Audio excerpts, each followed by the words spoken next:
Hi, my name is Sam Johnson and I'm a voice teacher. Today I'm going to be reacting to and analyzing Black Pumas performing Colors live.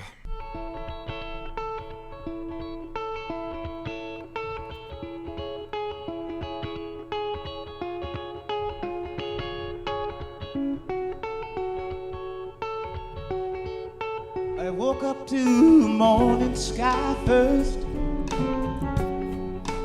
Baby blue just like the best. He's kind of got this little yodel in his voice. It's a stylistic choice. She leaves back down to the brown, brown, brown, brown till I'm clean. So far he's spending a lot of time around the C sharp 4. So there's, in piano, if you find middle C, that's what people call C4. So the C, an octave underneath, middle C is C3, underneath that is C2, the above it would be C5, and anything in that octave is considered 4 octaves. So like D above C would be D4. So he's spending most of his time around that C sharp 4, which is right below where most people consider most guys to have a vocal bridge or passaggio. But he's doing it in a way that it's not like super pressed.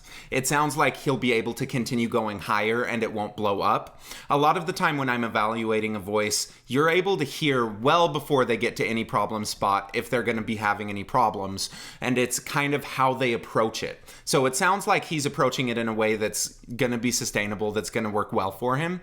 At the beginning of it, before he went into this more velvety kind of tone, he was using a little bit more of a yodel type sound. It just sounded yodely. It was a cool little tone, but it's like he was using this instability that he found in his voice in order to create some additional style. And I wasn't really focusing on the words, but I wonder if the words would kind of tie into what he was saying, because there was a distinct shift about halfway through that where it became a lot more silky and a lot smoother.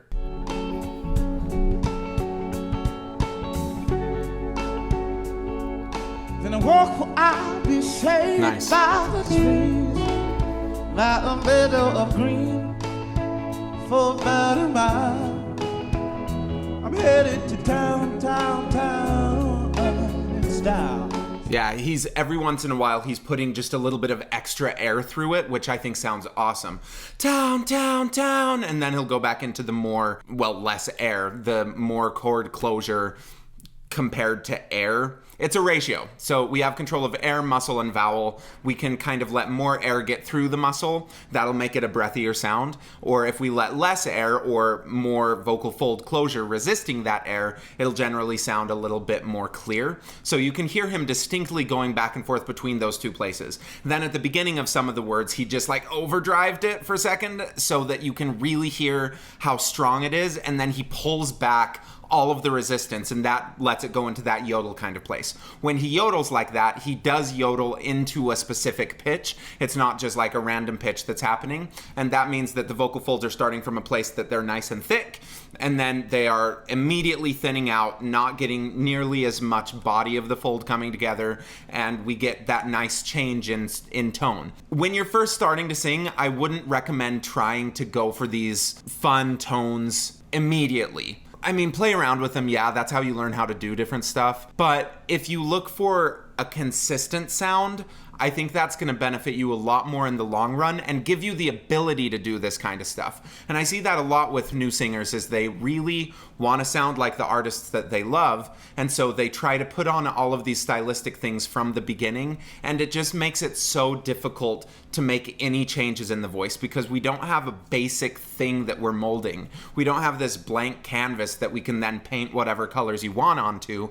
We just have a bunch of random colors and then like 2 other colors that we can add to it. It just makes it really, really difficult. So it sounds to me, because of how easily he's able to go between these different sounds, like he has that nice home base. He knows what it feels like to be boring voice, and everything that he's doing is colorful.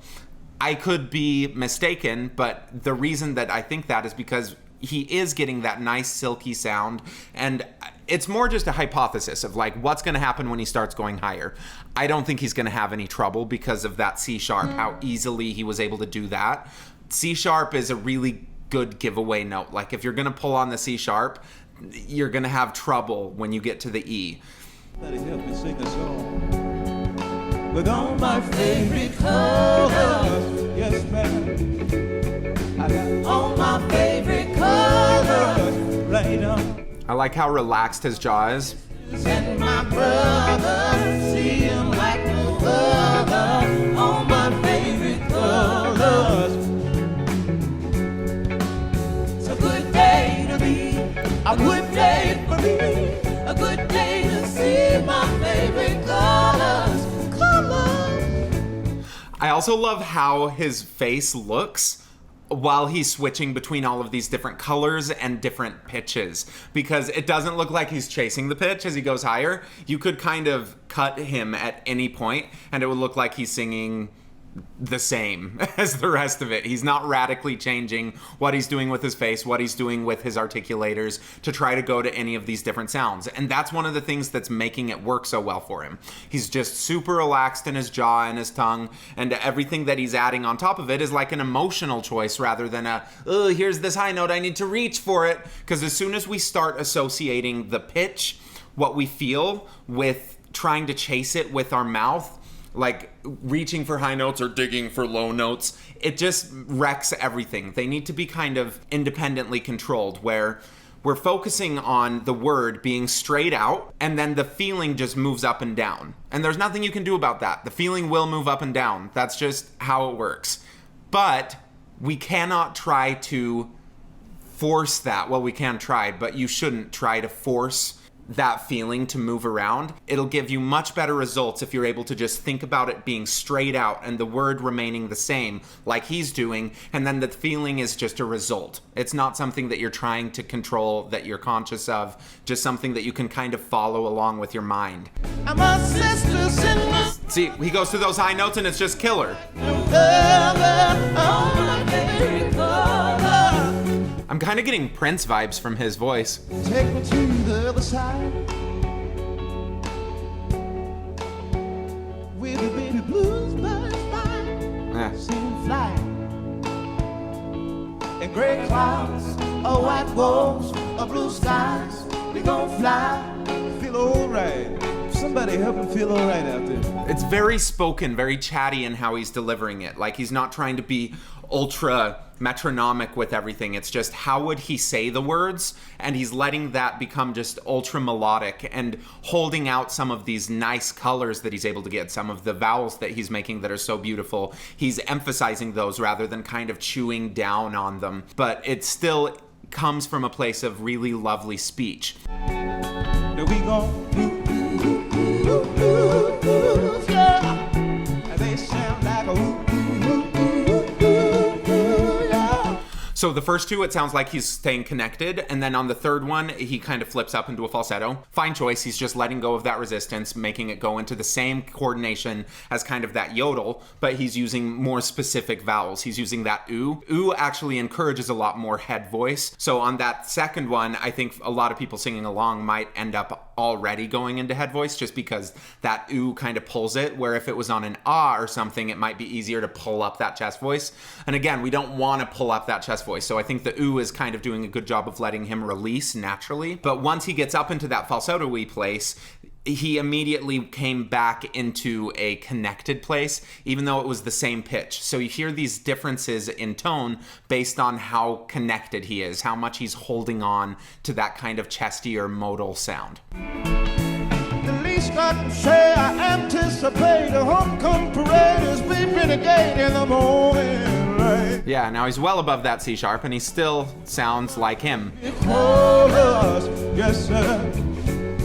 I got all my favorite colors, yes ma'am. I also love that he's using all of these different vocal colors in this performance. Like some of them, he kind of uses this warmer sound, and then he uses some of this, it's like a Princey or like D'Angelo type kind of squeezed falsetto at the top sometimes, and it gives it this brighter color, and he's able to go back and forth between all of them, and that proves that he does have a place in the middle, because you're not going to be able to get that many colors that controlled if you don't know what balance feels like. And he's doing it in a balanced way, but still, I mean, it's not the most efficient way of making these sounds. It's just not. It sounds great, but I mean, you're not going to be able to do it forever in one show and have it be trustworthy. The fact that he knows where home is letting him do that and have it be trustworthy because he has his road back home. My sisters and my brothers, see 'em like the Background singers look great, super comfortable. oh, Lord, yeah. Hold on. It's a good day to me, a good day for me, a good day to see my baby color. With that one, he was on the F sharp and he did that same yodel type thing where he emphasized it. He almost over chested it for a second. And then he used that to contrast with the flip. One day for me.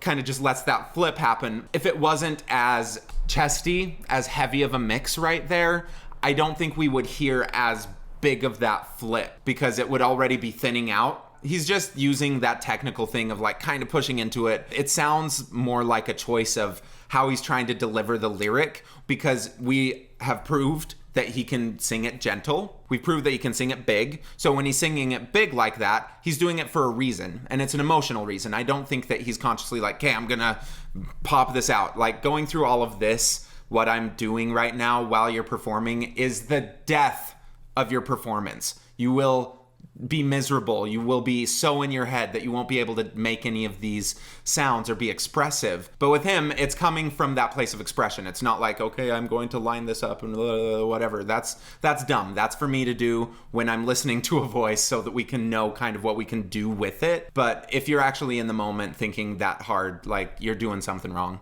So he's driving that. Again, I'm not listening to the lyric as much as I think some people do, but I would then look at what did he say and what about that would make him want to be a little bit more emphatic.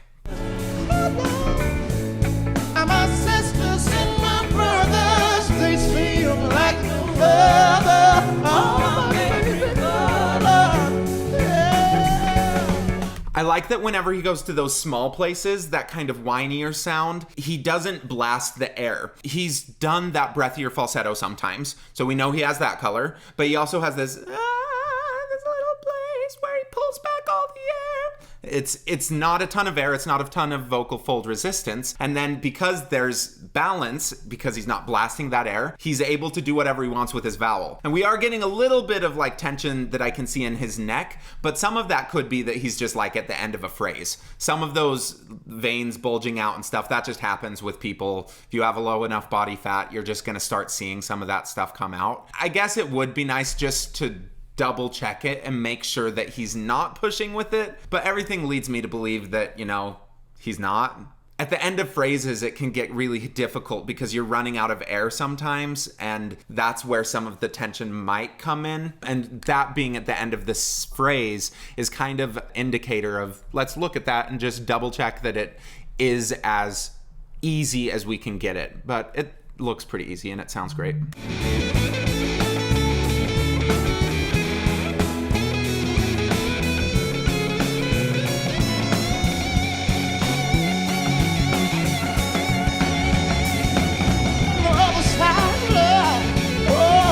Whoa! It's got a little more warmth in that part. It's still at the F sharp, but it doesn't have that wider vowel. So if you rewind to how he did it earlier when it had that grittier sound to it, he widened his vowels and he just kind of pushed into it a little bit more. With that one, he let it be a little more gentle. Whoa, whoa, instead of ah. Get closer, baby, when I feel the tune in this love. So I'd say that he's mixing for most of this, but he's also going out of a mix coordination in order to get these stylistic things almost every single phrase. So he's not singing like a full phrase in a perfect mix. And for me, mix, there are a few different things that make things a mix. The main thing is all the way through your range, it sounds about the same. It has a similar tone. For me, that's the main indicator of if you're able to maintain one identical tone all the way through the range, I'm gonna call that a mix. And a lot of people use mix in different ways, but for me it makes sense because if we're thinking about it in terms of traditional registers of chest and head, a lot of times people will put it as mixes in the middle. It's the thing that is the third register, or it's connecting them. But if we take that further, and we say, okay, we have head, we have chest. Let's concede that. Let's throw it in a blender. That's the mix, where it's like you're using both of them at the same time, but every single note has its own register. It has its own specific little mix, where at the bottom down here, I'm gonna be using quite a bit of that TA kind of sound, or a lot more of the chest voice muscle. There's still gotta be a little bit of that CT, a little bit of that head voice muscle that's coming into it. So it might be like 90% and 10%. And again, it's all arbitrary. I'm not a scientist. This is just how I've managed to get it to make sense in my head. And then at the very top, like, we need to have a little bit of that chest muscle still holding on in order for it to sound chesty, in order for it to sound like full voice. But it's gonna be primarily that head voice muscle. With him, he's able to do that. Like, he's getting a connected sound all the way through his range, and then he's just throwing it away whenever he wants, which is quite often that he's throwing that away. But it's the fact that he has all these different mixes, because even those different sounds, like, he could probably get them to sound the same all the way through his range. He's just not doing it. And that's fine. Like, when you're actually in the end performance, if we get into like categorizing, well, that was mix, that was strobe bass, that was this, you're just missing the point, and you're not going to be able to be expressive. Stop categorizing everything.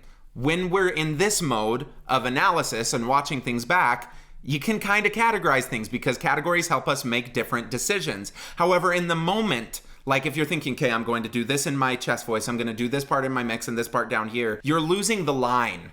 You're losing the line. And so you need to go back a step and get used to what that feels like so well that you're not thinking about it. That is not a place for when you're in performance mode. When you're in practice mode, you can think about it a little bit more, but still just one thing at a time, so that you can let your body accept it, let the neurology accept it. It can become part of your muscle memory. And then when you go to perform, you're just trusting it.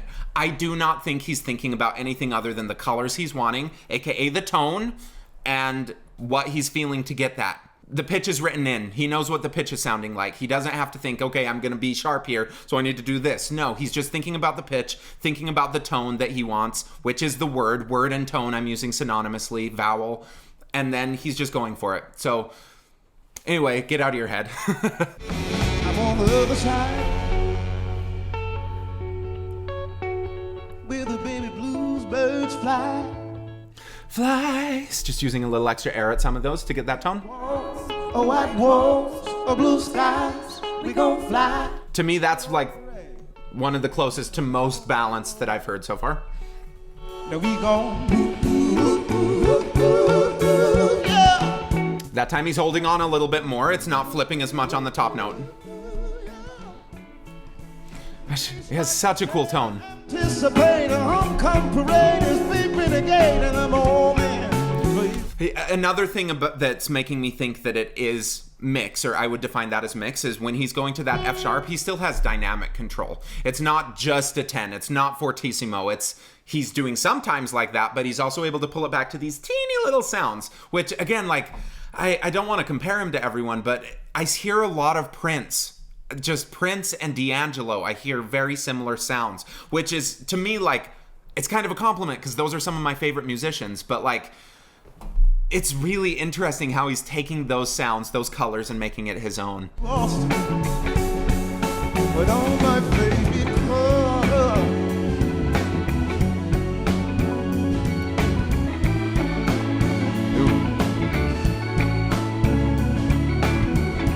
Tell me, get closer, baby.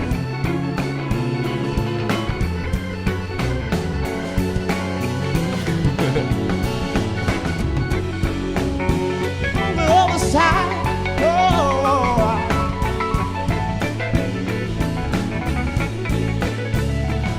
Gosh, that rhythmic thing that he was bringing out, the din-it, that's a really fun thing. And I know he's playing instruments, but you can do the same thing with your voice. Anytime that you come across a really interesting rhythmic section, bring that out. Emphasize it. If you're getting triplets when you've been singing duplets for the rest of the song, bring out the triplets. And he does it in a really, really cool way. bring them back round so they can feel the colors lift off the ground. All my baby colors, yes. Gets that more open sound. My baby colors, right on. My sisters and my brothers, see 'em like no other, all my favorite colors. Interesting, through that phrase, he was using a lot more of those darker sounds, while his background singers were using like kind of brighter sounds that were, I don't know, I mean, they're awesome. They're probably mixing. It's an A, and it sounds a little bit pulled. Like, I think that if you're able to, I think they'll still be able to transition up a little bit higher, but it is along that route of like, yeah, they're making it a little bit wider with the vowel. They're getting a little bit more pull to it, but it's contrasting with the sounds that he's making. He's making such lush sounds that going into that kind of sound a little bit more is cutting over it, bringing out those higher harmonics. Plus, they're singing higher than he is. So while we're getting the contrast in pitch, we're also getting a contrast in tone, which is cool. Right. It's a good day to me, a good day for me. And that sounds more like they're using similar tones. My sisters and my brothers, see 'em like no other.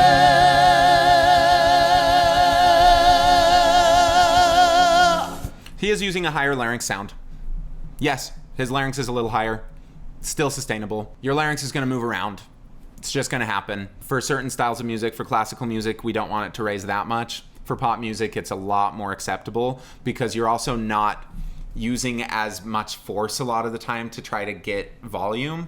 We're using the microphones to get volume with that, so he's probably not pushing too much even though his larynx is elevated. That said, try to use as low of a larynx as you can get away with for any sort of sound, just so that you can still have more room for that to move if you need to. And he's doing it for a tonal thing, but a lot of the time larynx starts rising because these strap muscles and their larynx elevators just start pushing it up, and that's less great because that's happening out of tension and out of effort rather than in search of a certain tone. So again, pretty much anything you do with your voice is going to be acceptable at some point if it's justified. Some of what I'm doing is trying to give these different justifications. When you're first learning this, don't go for that immediately. It's going to be hard. You're building in these habit of having your larynx rise all the time, and it should just be a color choice, in my opinion.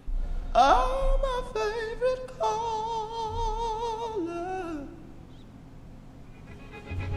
That was really cool. Yeah, he's using a ton of different colors. The song is called Colors. It's a fun crossover. I totally planned that. He sounds great. It sounds repeatable. He's also in a style of music that a little bit of sound of effort and sound of distortion is welcomed.